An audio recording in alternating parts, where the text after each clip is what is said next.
आणि त्यावेळी आम्ही योग्य पद्धतीने ते चौकशीला माहिती दिली होती।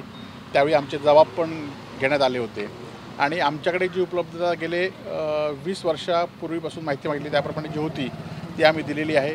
पत्नीनेची सुद्धा जी तिच्या नावावर मालमत्ता आहे ती पण दिलेली आहे, परंतु आज त्यांनी पुन्हा एकदा त्याच्या फॉर्मॅटमध्ये माहिती मागवली। ती फॉर्मॅटमध्ये माहिती आम्ही भरून आणलेली आहे आणि त्याचबरोबर 20 वर्षात जे काही जमिनीचे खरेदी विक्री व्यवहार असतील, खरं तर 1996 पासून मी इन्कम टॅक्स भरतोय आणि गेले 4 विधानसभेच्या निवडणुका मी लढवलेल्या आहेत आणि त्यावेळीसुद्धा मी माहिती माझ्या प्रतिज्ञापत्रात दिलेली आहे।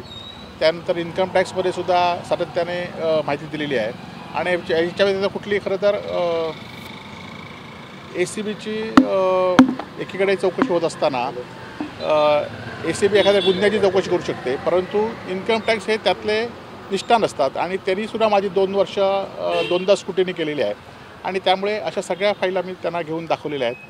परंतु एखाद्याला चौकशीसाठी दबाव आणायचा किंवा त्रास द्यायचा असेल तर त्यांना आपण काय करू शकत नाही, परंतु त्यांना जे सहकार्य लागेल ते सहकार्य मी करणार आहे आणि मी आता त्यांच्याकडे हजर होऊन त्यांना जी माहिती दिली त्याच्याविषयी वेगळी काय माहिती असेल तर ती सुद्धा त्यांना देणार आहे। पण इलेक्शनच्या ह्याच्यामध्ये चौकशीचा फेरा जो आहे तो थांबला होता आणि आता इलेक्शन नंतर पुन्हा एकदा हा चौकशी ससेमिरा चालू झाला आहे, नेमकं काय वाटतं याच्यामध्ये?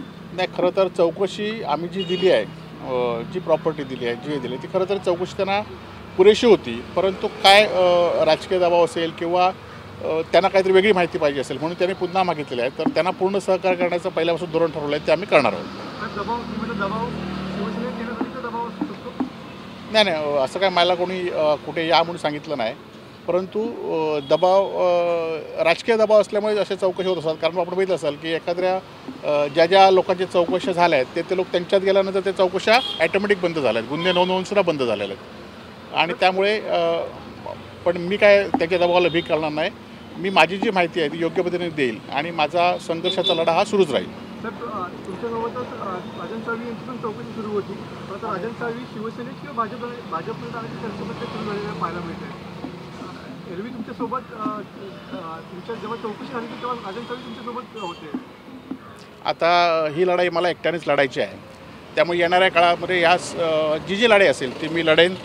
कोण माझ्यावर असलं आणि कोण नसेल त्यामध्ये काय मोठा फरक पडणार नाही, परंतु चौकशीला योग्य पद्धतीने माहिती देण्याचं काम मी निश्चित करेन।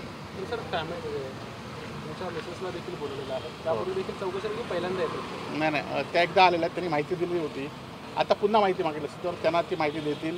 त्या पण त्याच पद्धतीने धमक्या आहेत, त्या पण त्या पद्धतीने चौकशीला सामोरे जातील आणि योग्य पद्धतीने माहिती देतील। तुम्ही म्हटलं की यापूर्वी माहिती दिलेली आहे पण पुन्हाही वेगळा फॉर्मॅट दिला, त्यामध्ये माहिती तफावत आहे, वेगळे प्रश्न आहेत की सेम गोष्टीच आहेत? नाही, त्यांना आता माझ्यामध्ये इथले अधिकारीसुद्धा बदललेले आहेत, त्यामुळे त्यांना काय वेगळी माहिती पाहिजे असेल त्यामुळे त्या पद्धतीने सुद्धा माहिती आम्ही देऊ।